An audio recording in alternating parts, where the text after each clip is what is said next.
It is 8:41 right now. Welcome back to the program. Lou and Jackie here. Good morning. And look who has joined us. It is Michael Jenkins. How are you, sir? Doing great. Great. Talking the world of bankruptcy. And this morning, I think you're really going to teach us a whole lot. Well, today we're going to talk about some bad things that can happen in some people's bankruptcies. And fortunately, it's not for most people, but from time to time, it can occur. So everybody goes and files bankruptcy because they want to essentially escape the burden of their debts. Right. However, on what I would call rare occasions, some of those debts file a lawsuit against the person in the bankruptcy. So it's not an automatic for in 100% of the cases. So it's not automatic, and and this usually arises because the person's conduct before going into the bankruptcy proceedings was less than honorable. So in those situations, the creditor, other than just being mad about the fact, like all the creditors are not getting paid, they may have been defrauded. I was going to say, how do you break that down? Because in all circumstances, they're not paying what they're supposed to be paying, so they're already not creditable. So how do you break that down? And is that what's called an adversary complaint? Yeah, this lawsuit that gets filed against a person in a bankruptcy is known in bankruptcy terms as an adversary complaint. Okay. So it's basically you're being sued in your bankruptcy to have to pay the debt. Okay. Now, is this a matter of being cocky about it, or is it a matter of being confrontational? What's the bottom line here? It's usually for a person's conduct going back sometimes 6 months to a year, or maybe things they did even before that leading into the bankruptcy. And so to begin with, there's a deadline. If you want to file one of these lawsuits, it's got to be filed during the time the case is open. So we've talked many times about when the case is initiated, notices go out to everybody about the fact the bankruptcy has been filed, and there's a creditor meeting that's going to take place about a month later. Well, on that notice, there's other deadlines too. And one of the deadlines says the last day for filing of a complaint. And as it so happens, that last day is also the day after is when your discharge is granted, where you're given a clean bill of financial health. Most of your debts are eliminated. So you have until that deadline date to file this lawsuit. If you file it one day late, you're out. So these are bad things.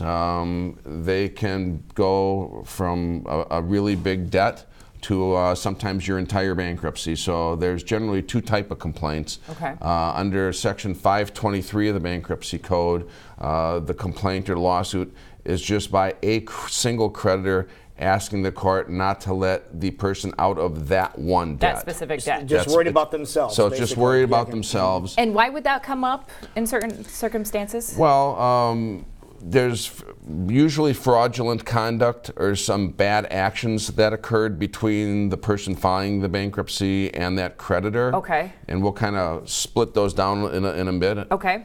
The other kind of complaint that can be filed is not just for one of your debts not to go away. It's basically to kill your whole bankruptcy, not to allow you to have a bankruptcy. Wow. None of them. And so none of them. Although a creditor can include that as part of their complaint, I've always felt I didn't really see that it was a good strategy, because if you have one aggrieved creditor who wants to get paid or work something out, it usually, in my eyes, isn't a good idea to also make another count saying, and we don't want this person's entire bankruptcy to go through either, because then all the creditors would have a shot at trying to go after the person. Okay. And so then no one's going to really get much money at all. You think the business would just worry about their own account, not worry about everybody else? Well, that's what I've always thought, but maybe they think that they're scaring the person more or somehow. But those are pretty tough claims to win, and usually those are called 727 complaints. Those are under the bankruptcy code section, and more often than not, those would be brought by a government agency called the United States Trustee. Okay. And most of the time, not always, but that's for bad conduct that's either gone on during the bankruptcy,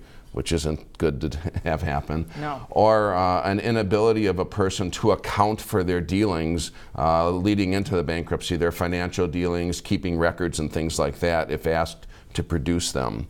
So that's a sweeping denial of a bankruptcy, and we're going to kind of focus on just what an individual creditor can go after on their claims. So the first one I've got in my outline here is Section 523 of the Bankruptcy Code. So there's a laundry list of different kinds of claims that wouldn't go away, but we're just going to focus on a few where somebody has to file a complaint for these.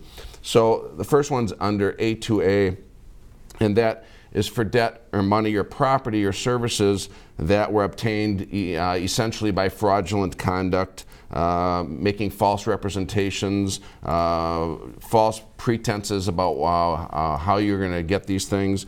It can also apply to renewing the credit, extending the credit. So the typical complaint that just filed under this thing is with credit cards. The theory is when you're trying to charge your credit cards, you have an intent to pay it when you're doing it. That was the plan. You charge and you pay. That's the original agreement. That's the original agreement. Well, the case law developed that if your conduct leading into the bankruptcy was so reckless where you don't have, it's clear you don't have enough income to pay these things, and you're just charging away going into the bankruptcy for 3-4 months, thousands and thousands of dollars. You don't have the ability, you've got $40,000 of other credit cards that you can't pay, and you just can't even make these payments. So reckless abandon. They're just saying you have made false representations of your intent to pay these things. Clearly, you were just running them up with no intent to pay.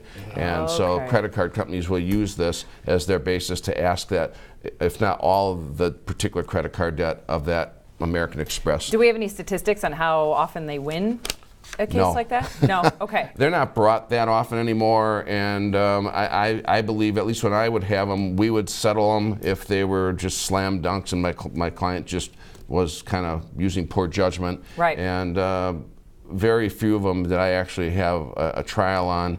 There's usually not enough invested in the balances to really have a full-blown trial. But they don't do these that often. There was a time where they were filing quite regularly.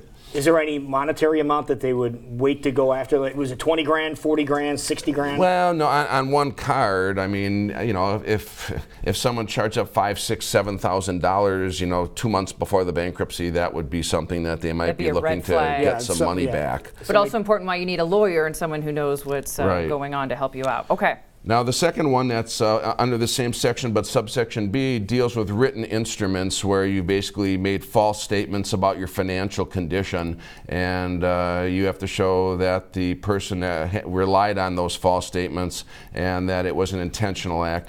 So this is something that's usually brought by lending institutions, and primarily it's going to be for people that are operating businesses or farming operations, which are businesses. And in those cases, every year, most times, a business or the owner is supposed to submit a financial statement, or when they actually even first get the loan, everybody's got to submit a financial application to get the loan. And you got to put all kinds of information about your stuff and list your assets and other debts that you got. Put values to the stuff that you got, because in making a decision, should we lend money to this person? Well, in all fairness, banks, you know, usually rely on those things. Should we give the person a loan, and will they be good for it? Is this good collateral we're going to be taking? And if you lie, then they can bring a complaint against you, again, for bad conduct on your part for lying. So if you doctor the numbers so you get the loan, for example, that could come back and bite you. Or if you, you know, some people think a little exaggeration's okay. Well, no, there's a difference, I would say, between a little exaggeration and just complete misrepresentation. Flat out lying. I mean, valuation, opinion about value of assets can be in the eye of the beholder, and there certainly can be you know, a fluctuation on what it could be worth, but you know, at some point it's just an outright misrepresentation. And if you say you've got something that you own on your statement when in fact you don't really own that thing, well, that's a bad thing too. And failure to disclose other debts that you've got, even though they run credit reports, because sometimes something may not show up. Again, that's just conduct that can get you into trouble. And when you sign these things, it's kind of a good idea to read the language under the signature line that says you're doing this under penalty of perjury, and that this is the truth, and that we, the bank, are relying on what you're telling us. So that can result, if you misrepresent your situation, they can file something in your bankruptcy saying, you shouldn't get out of that debt. And it can also apply to refinancing the debt, or if they extend your loan for another 12 months based on lies, that's bad stuff, and bad conduct gets you bad results in your bankruptcy. Got it. So it's really good to deal with people on an honest basis, and most people do, and that's why these are relatively rare based on the millions of bankruptcies that are filed. Right. These do come up from time to time, but a very small percentage. So bottom line is don't lie. Bottom line is don't lie. Live an honest life. I think that's a good thing we can all live by this morning. But if people need some assistance, and obviously you know how to handle this, Michael Jenkins, how can they get in touch with you to make sure things are handled the proper way? You can call me at 255-1855. You can find us on the internet at www.iowa-bankruptcylaw.com, or you can follow us on Facebook. There you go. Thank you, sir. Good to see you again. You have a great day. It is 8:51 right now. And we really quickly want to take a look at traffic with the situation.